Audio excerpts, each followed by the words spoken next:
Hello, God bless from Up Ministries. It's me, Dick Jr. I'm coming to you today to read you Zechariah chapter 14. That's the last chapter of Zechariah. We're going to start Malachi after that. It's the next book. I prayed. I asked God to help me to speak with you before I started this video today. And I suggest you pray also anytime you place yourself in God's Word. And that you ask Him for knowledge, wisdom, and understanding specifically, just like I do. Okay? He's going to give them to you, and that's His promise, not mine. It's in this book in a lot of places if you go looking for it. But the reason why He wants us to understand is so that we can understand His perfect plan of salvation contained in this book through Jesus Christ, okay, His Son. It starts with the first sin and it ends with the last day, and it's all in here. He wants us to understand that. He wants us to come to Him and be saved. Okay, so that's why He wants us to understand it. So, that being said, I'm going to go ahead and get started in Zechariah 14. Prophecy, so there's lots of things and glimmers, and you'll hear it. So let's go ahead and get started. Behold, a day is coming for the Lord when the spoil taken from you will be divided among you. For I will gather all the nations against Jerusalem to battle, and the city will be captured, the houses plundered, the women ravished, and half of the city exiled, but the rest of the people will not be cut off from the city. Then the Lord will go forth and fight against those nations, as when He fights on a day of battle. In that day His feet will stand on the Mount of Olives, which is in front of Jerusalem, on the east, and the Mount of Olives will be split in its middle, from east to west, by a very large valley, so that half of the mountain will move toward the north, and the other half toward the south. You will flee by the valley of my mountain, for the valley of the mountains So you will flee by the valley of my mountains, for the valley of the mountains will reach to Azel. Yes, you will flee just as you fled before the earthquake in the days of Uzziah, king of Judah. Then the Lord my God will come, and all the holy ones with Him. In that day there will be no light. The luminaries will dwindle, for it will be a unique day, which is known to the Lord. Neither day nor night, but it will come about that at evening time there will be light. And in that day living waters will flow out of Jerusalem, half of them toward the eastern sea, and the other half towards the western sea. It will be in summer as well as winter. And the Lord will be king over all the earth. In that day the Lord will be the only one, and His name the only one.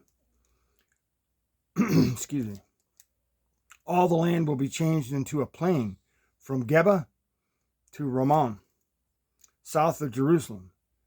But Jerusalem will rise and remain on its site, from Benjamin's gate, as far as the place of the first gate to the corner gate, and from the tower of Hananel to the king's wine presses. People will live in it, and there will no longer be a curse, for Jerusalem will dwell in security.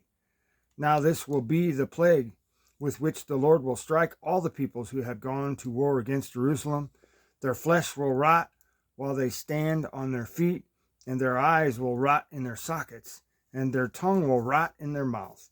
And it will come about on that day that a great panic from the Lord will fall on them, and they will seize one another's hand, and the hand of one who will be lifted against the hand of another. Excuse me. Judah also will fight at Jerusalem, and the wealth of all the surrounding nations will be gathered, gold and silver and garments in great abundance. So also, like this plague, will be the plague on the horse, the mule, the camel, the donkey, and all the cattle that will be in those camps. And then it will come about that any who are left of all the nations that went against Jerusalem will go up from year to year to worship the King, the Lord of hosts, and to celebrate the Feast of Booths. He mentions this more than once, so the Feast of Booths is very important for all of us, I think. And it will be that whichever of the families of the earth does not go up to Jerusalem to worship the King, the Lord of hosts, there will be no rain on them. If the family of Egypt does not go up or enter, then no rain will fall on them. It will be the plague with which the Lord smites the nations who do not go up to celebrate the Feast of Booths. That's twice. This is the punishment of Egypt and the punishment of all the nations. circle that. All the nations. As everybody. Who do not go up to celebrate the Feast of Booths. That's 3. In that day there will be inscribed on the bells of the horses, holy to the Lord. And the cooking pots in the Lord's house will be like the bowls before the altar. Every cooking pot in Jerusalem, see, he just jumped out the temple, all the cooking pots. Every cooking pot in Jerusalem and in Judah will be holy to the Lord of hosts. And all who sacrifice will come and take of them and boil in them, and there will no longer be a Canaanite in the house of the Lord of hosts in that day. And that is it for Zechariah chapter 14. Thanks for listening. God bless.